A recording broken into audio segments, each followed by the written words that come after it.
সাত সকালে এক ব্যক্তির মৃতদেহ উদ্ধারের ঘটনায় ছড়ালো চাঞ্চল্য। মালদার মানিকচক থানার অন্তর্গত নাজিরপুর গ্রাম পঞ্চায়েতের খড়তলা এলাকার ঘটনা।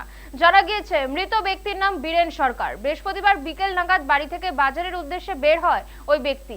এরপর দীর্ঘ সময় কেটে গেল। বাড়ি ফিরে না আসায় খোঁজাখুঁজি শুরু করেন পরিবারের লোকজন, তবে কোনো খোঁজ মেলেনি। শুক্রবার সাত সকালে বীরেন সরকারকে বাগানের মধ্যে মৃত অবস্থায় পড়ে থাকতে দেখতে পান স্থানীয় লোকজন।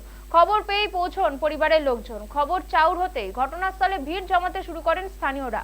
তবে স্থানীয়দের অনুমান ব্যক্তিটি অসুস্থতায় ভুগছিলেন। সাইকেলে করে বাড়ি যাওয়ার পথে পড়ে গিয়ে হৃদরোগে আক্রান্ত হয়ে মৃত্যু হয়েছে বলে মনে করছেন স্থানীয়রা। তবে ময়নাতদন্তের পর মৃত্যুর প্রকৃত কারণ জানা যাবে।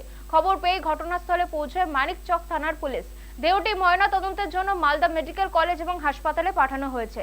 পরিবারের সদস্যের অকাল মৃত্যুতে কান্নায় ভেঙে পড়েছেন পরিবারের লোকজন।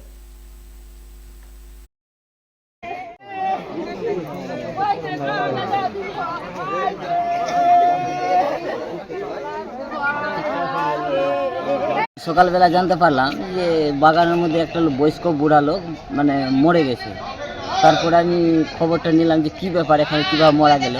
তো শুনতে পেলাম যে কালকে বাজার করতে এসেছিলো, বিকালবেলা বাজার করে এই বাগান দিয়ে বাড়ি যাচ্ছিলো। এই বাড়ির বাগানের মাঝখানে লোকটা মানে ওর একটা অসুস্থ রোগ ছিল হার্ট ব্রামের। ওই রোগটা উঠে যাওয়ার রোগ উঠে যাওয়ার কারণে এই বাগানের মধ্যে সাইকেল নিয়ে পড়ে যায়। সেই সাইকেলের মধ্যে একটা পা ছিল, পা থাকা সত্ত্বেও লোকটা সেখানে মারা গেছে। তারপরে সকালবেলা পুলিশ প্রশাসন এসে সেই ডেড বডিটাকে উদ্ধার করে থানায় নিয়ে গেছে। এটা তো কোনো রাজনৈতিক ষড়যন্ত্র নাই। আমাদের এখানে শান্তি শৃঙ্খলা এলাকা আছে। আমার এখানে এরকম কোনো মানে কোনো রাজনৈতিক ষড়যন্ত্র হতেই পারে না। এটা ওর অসুস্থ হার্টের কারণেই সেই লোকটা মারা গেছে।